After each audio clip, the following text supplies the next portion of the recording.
Praise the lord. మన ఆత్మీయ జీవితాన్ని బలపరచుటకు దేవుడు మనకిచ్చే శ్రేష్టమైన మాట. ఈ లోకంలో మనం ఎవరిని సంతోషపెట్టే వారంగా ఉంటున్నాము? లోకాన్నా లేదంటే దేవుడినా? అలాగే ఈ లోకంలో మనం దేనికోసం మనం చింతిస్తున్నాము? దేవుని కోసం మనం చింతిస్తూ ఉన్నామా, లేదంటే ఈ లోకంలో ఉన్న వాటి కోసం మనం చింతిస్తున్నామా అనేది మనల్ని మనం ఒకసారి పరిశీలించుకోవాలి.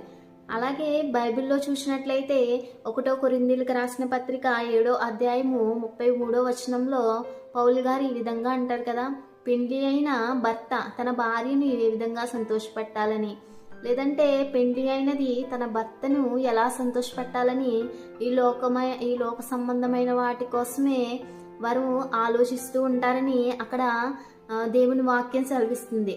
అవునండి, మనం ఈ లోకంలో భర్త భార్యను సంతోషపెట్టాలని, లేదంటే భార్య భర్తను సంతోషపెట్టాలని ఈ లోక సంబంధమైన వాటి కోసమే ఆలోచిస్తూ ఉంటారు. మనం ఈ లోక సంబంధమైన వాటి కోసం మాత్రమే కాదు, ఎందుకంటే ఈ లోకము వాటి నటన ఎప్పటికైనా సరే గతించిపోతాయి. మనం ఏం ఆలోచించాలంటే దేవుణ్ణి ఏ విధంగా మనం సంతోషపెట్టాలి, మనం ఏం చేస్తే దేవుడు సంతోషిస్తాడనేది వాటి కోసం మనం ఆలోచించే వారంగా ఉండాలి. మనం పౌలు గారు ఇంకా పై వచనాల్లో మనం చూసినట్లయితే ఆయనకి ఎన్నో ఆపదలు సమస్యలు వచ్చినప్పటికీ కూడా వాటిని ఈనాడు కూడా సమస్యలుగా ఎంచుకోలేదంట.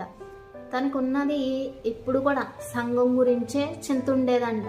అలాగే నువ్వు వెళ్ళే సంఘంలో కూడా నీ చుట్టుపక్కల ఉండే వారిలో ఎవరికైనా రక్షణ లేదేమో, వారి కోసం నువ్వు చింతించాలి.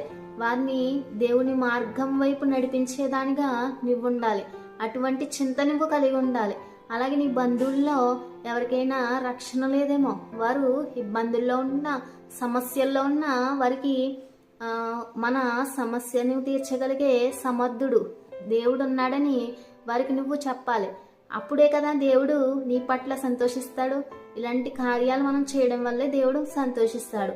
కాబట్టి వాళ్ళెవరో నాకు తెలీదు, వాళ్ళకి నాకు సంబంధం ఏంటి అని మనం ఆలోచించకూడదు. సిరియా దేశంలో ఆ చిన్నది తన యజమానుని పట్ల చింతించింది. ఎవరో చిన్నది? ఇశ్రాయేలు దేశం నుంచి చెరగొనిపోబడిన ఆ చిన్నది తన యజమానుని నయామను కుష్ఠరోగం గురించి స్వస్థపరచబడాలని తన యజమానుని గురించి చింతించింది.